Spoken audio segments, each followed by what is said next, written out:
Itinaas ng bata ang paa at marahang. Sinipa ang isang bato at agad na lumipad. Rushing forward. Ang target ay ang young master. Pagbabanta sa akin na mabilis na magtago sa safe room.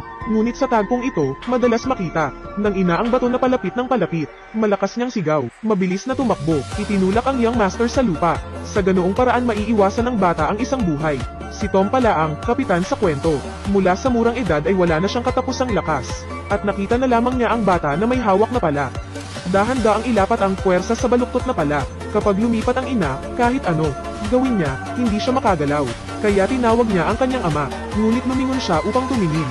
Hindi na niya makita ang kaldero, kaya, hindi niya maisip kung ano ang gagawin. Ito ay ginawa nito. Habang naglalakad, may nakita. Akong nagpe-perform ng variety show. Lubhang kakaiba, ang kalbo na ulo ay may hawak na piraso ng kahoy. Dalawang kamay ang gumagamit ng puwersa. Nasira agad ang log sa dalawang piraso. Ganito ang sabi ni Tom, kung may maganda, kaya mo.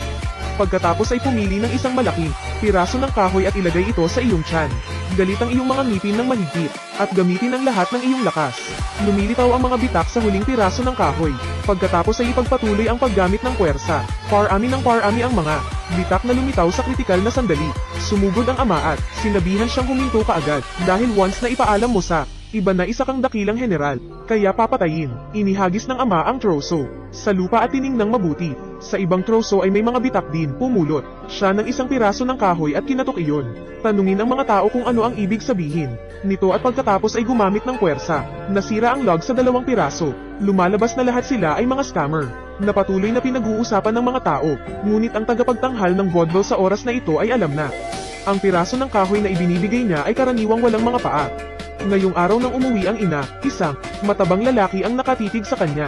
Nagpasya siyang huwag sumunod, kaya sinampal siya. Kung hindi ka mag-iingat, ang mabigat mong tiyan ay tatama sa bato.